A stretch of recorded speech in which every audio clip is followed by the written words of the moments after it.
My name is Gavin Evans, and this is my review of The Shining. And this review will have spoilers, so that's your warning.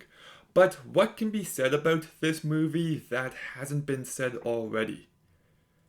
Like, we all agree, this movie is great, and it still holds up to this day. And one thing I love is the setup to this movie. When the manager is interviewing Jack for the position, my first thought is, why would they close a hotel like this in the wintertime? It just didn't make sense. And then the movie answers that in a very convincing manner. And I love how it introduces all the information you need to know about this hotel, about Jack and his family, and you're just immediately engaged. And as you watch Jack lose his mind throughout, it's so well escalated. And it makes for an effective, bone chilling story. And I love everything with the ghosts in the hotel, and you've got Danny and Tony. That's really great. And in the last act, when shit is picking up and Jack is attacking Wendy, it is tense and it's horrific. And you've got the heels Johnny. That's an iconic line, moment. And also, I love the very last shot of this movie. It is vague in the very best of ways. So you just got yourself a really great story here. But I actually enjoyed it more on this rewatch because I've seen this movie a few times, but I always just viewed it as a man going insane, when this time I'm like, oh, this movie's clearly about abuse. How did I not pick up on that before? Like, to be fair, it's been a long time, but still, like, and when you look at it through that lens, the movie just lays the groundwork so incredibly well, and I feel like it's very thoughtful and very well written. Like, all work and no play scene, fantastic. Love that moment. And I used to view it as, wow, Jack has lost his mind. But now I watch it, and not only has he lost his mind, but he's done nothing. And the way he was talking to his wife Olio, it's just a very eerie, uncomfortable scene of this very abusive man. And then you've got the direction by Stanley Kubrick, and it's just top notch.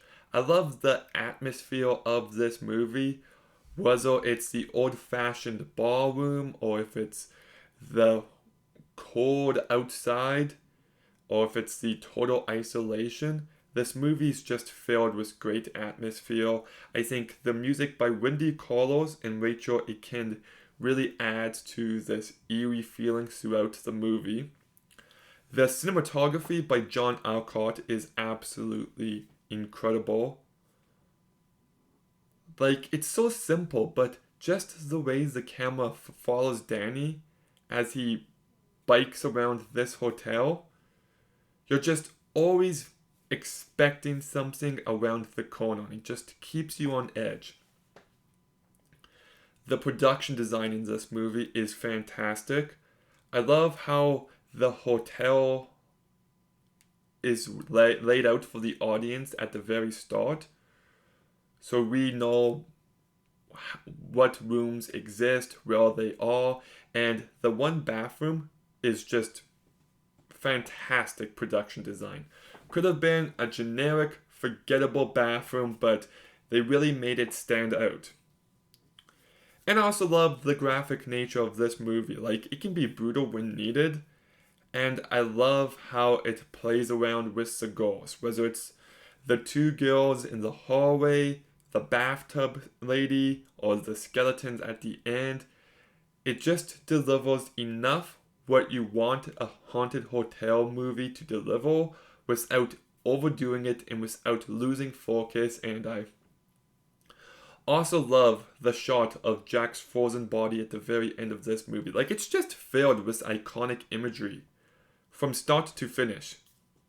Like, I watched it with my brother and he's never seen it before, but then afterwards, he's just telling me about all these things that he recognizes from in this movie due to the amount of times it's been spoofed. You know, like Community has the last scene with the picture with Chang in one point. The bathroom scene has been spoofed. Here's Johnny has been spoofed. Ready Player One might as well spoofed it. I don't like that movie, but anyways, yeah. So like, I think story-wise, thematically, direction, top notch. How's the cast? Incredible, fantastic. I'll say right here and now, Jack Nicholson gives one of my favorite performances of all time in this movie. Definitely top 10. Like, you've got Ashley Johnson in Last of Us 2, Troy Baker in Last of Us, Ella Purnell in Arcane, Casey Affleck in Manchester by the Sea. This might be number 5. If not 5, definitely top 10. Jack Nicholson, incredible performance, incredible actor. Like, he just brings this character to life so incredibly well, and he sells you on each and every beat of his transformation. When he's trying to come across as loving and nice, you buy into it. But when he starts losing his mind, he doesn't overdo it. He just nails it. I can't quite put my finger on what it is, but it's a little bit funny, but it's also really horrific and terrifying. And he just nails it. It is a tour de force performance. It is just incredible work. And I also think Shelley Duvall gave an amazing performance in this movie. I know the behind the scenes stuff was pretty sketchy, but I'm talking about the movie here, and I thought she was fantastic. She really brings this character to life, and you feel for her life for a good chunk of this movie. She gets you to care. She gets you to be afraid. She just sells you on everything she needed to. And Scampman Crawford, I also thought gave a really great performance. Danny Lloyd is very good in this movie. I thought Barry Nelson as the manager gave a good performance. Philip Stone as Grady and Joe Turco as Lloyd all give good performances as well. So, movie filled with good performances. The two leads, great, fantastic.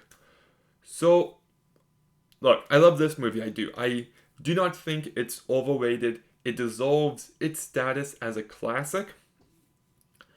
I can't quite give it a perfect rating, because at 2 hours and 20 minutes, I do think it's a little bit overlong.